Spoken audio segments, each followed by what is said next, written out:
Avoir un beau CV, un CV qui attire l'œil, c'est le désir de tout le monde. Mais ce rêve est très souvent balayé par un manque de temps, de créativité et d'expérience en mise en page. Il faut dire que peu importe votre âge et votre métier, on vous demande de faire un document impeccable, attirant et qui vous présente sous votre meilleur jour. En soi, un petit peu le mouton à 5 pattes. Il n'en reste pas moins que nous n'avons pas tous la même aisance à créer ce document. Dans cette vidéo, on parle de design de CV en abordant éléments graphiques et organisation de l'information. Au programme, à quoi ça sert d'avoir un CV bien designé, quelles dimensions de document, les erreurs à éviter ou encore un point d'attention sur l'originalité dans le CV.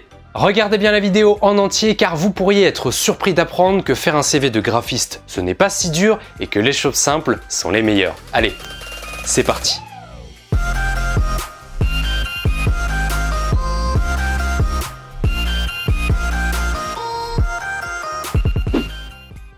Un CV design est avant tout un CV organisé où l'on trouve facilement les informations et où l'on suit des règles de hiérarchie afin de rentrer dans les habitudes des recruteurs.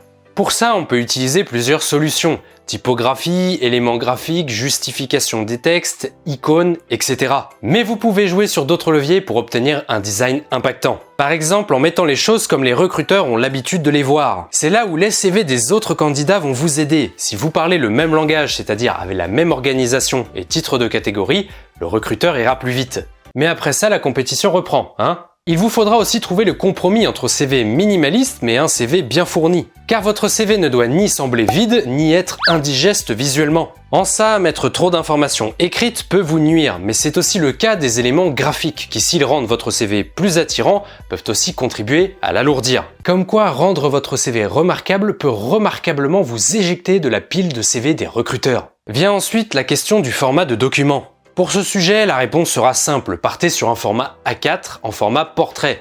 On parle aussi de format à la française. Ce sera le cas pour les Français, mais aussi pour leurs voisins les Belges et bien d'autres pays sont concernés. Pourquoi ? Vous réduisez les chances que le recruteur soit déstabilisé au premier coup d'œil par un format trop atypique. Et en plus de ça, ça reste facile à imprimer, pas besoin d'une grosse imprimante ou de découper les bords si vous partez sur un format plus petit. Passons maintenant sur les erreurs à éviter avec une liste non exhaustive. Évitez de changer les conventions de nommage principales, je pense notamment au titre de catégorie comme capacité au lieu de compétences ou de job au lieu de expérience pro, notamment sur un CV français. Trop modifier l'ordre des catégories est également déconseillé. En général, c'est titre, information personnelle, compétences, expérience pro, formation et on finit par extra-professionnel. Ne mettez pas non plus vos expériences dans l'ordre chronologique. Et oui, un recruteur est habitué à le voir à l'inverse, c'est-à-dire dans l'ordre antichronologique, avec la dernière expérience en premier, tout en haut de la liste. Faites également attention aux textes mal justifiés et aux éléments graphiques qui sont mal alignés. C'est ainsi qu'on voit la rigueur que vous avez mis dans votre mise en page. Une autre erreur qui peut arriver si vous n'êtes pas quelqu'un d'averti en travail de mise en page, c'est de ne pas utiliser du tout deux couleurs, ne serait-ce que des niveaux de gris. Quelque chose que je ne recommanderais pas d'ailleurs. Voilà, ce ne sont pas de grosses erreurs, mais cumulées, elles font perdre les repères aux recruteurs, et donc ça ne penche pas dans votre balance. Passons maintenant à une liste non exhaustive de fausses bonnes idées. Ne mettez pas de système de notation sur vos compétences, même si cela peut être très joli et très graphique sur votre CV, quelque chose qui va être mis au maximum veut dire que vous êtes un expert champion du monde, et quelque chose qui justement aura tendance à ne pas être complet, peut vous coûter un entretien. Ne mettez pas non plus de visuel autre que votre photo. Et la photo justement, tu la recommandes ? Oui ? Ah, bon ok, super. Merci. Ne mettez pas non plus trop d'éléments graphiques, restez sobre. Et ce conseil va davantage aux graphistes qui ont tendance à trop se lâcher sur leur mise en page. Attention aux arrière-plans de couleurs, il faut qu'ils soient clairs et ou pastels pour ne pas casser le contraste et qu'on puisse toujours bien lire votre texte. Évitez également les typos fantasy qui vont ralentir la lecture de votre CV. Et enfin, c'est quelque chose que l'on ne voit plus trop, mais évitez vraiment les dégradés. Ça fait vraiment années 2000, voire même encore avant. Sauf si vous êtes quelqu'un d'averti, mais c'est vraiment pas un conseil que je donne. Là où vous ne ferez pas d'erreur, c'est en vous abonnant à cette chaîne et en activant la petite cloche pour ne rater aucun contenu. Et puis, si c'est déjà fait, vous pouvez mettre un petit pouce en l'air pour soutenir la chaîne. L'originalité, si elle peut être celle qui vous permettra d'être remarqué, c'est aussi elle qui peut conduire votre CV tout droit à la poubelle. Par originalité, j'entends évidemment les sujets déjà abordés comme une colorimétrie inappropriée avec une mauvaise utilisation des couleurs ou un CV multicolore, trop d'éléments graphiques qui empêchent votre CV de respirer, une structure trop différente, une mauvaise utilisation de la typographie ou encore un format de CV trop décalé. J'aimerais d'ailleurs revenir sur ce dernier. Quand je parle de décaler, je ne parle pas simplement d'envoyer un CV au format allongé, mais véritablement dans un format inhabituel.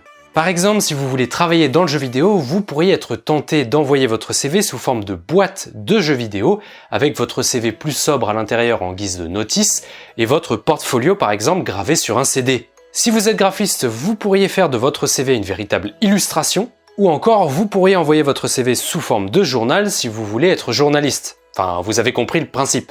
Faites très attention quand vous cassez les codes du format. Ce n'est pas un conseil que je donnerais, car si les chances de réussite ne sont pas de 0, elles restent minces. Il s'agit d'un véritable coup de poker qui peut parfois demander beaucoup de travail pour au final pas grand chose.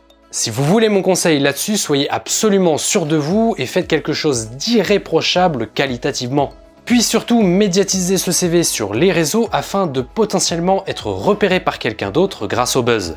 Tous les exemples que je vous ai cités avant ont déjà été réalisés par des personnes et même si elles ont pu intégrer les entreprises qu'elles voulaient, il n'est pas impossible qu'elles aient été approchées par d'autres recruteurs, notamment par le buzz qu'elles ont créé justement.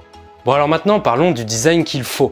Et avec tous les conseils que je vous ai donnés jusqu'ici, on commence à entrevoir un CV bien designé.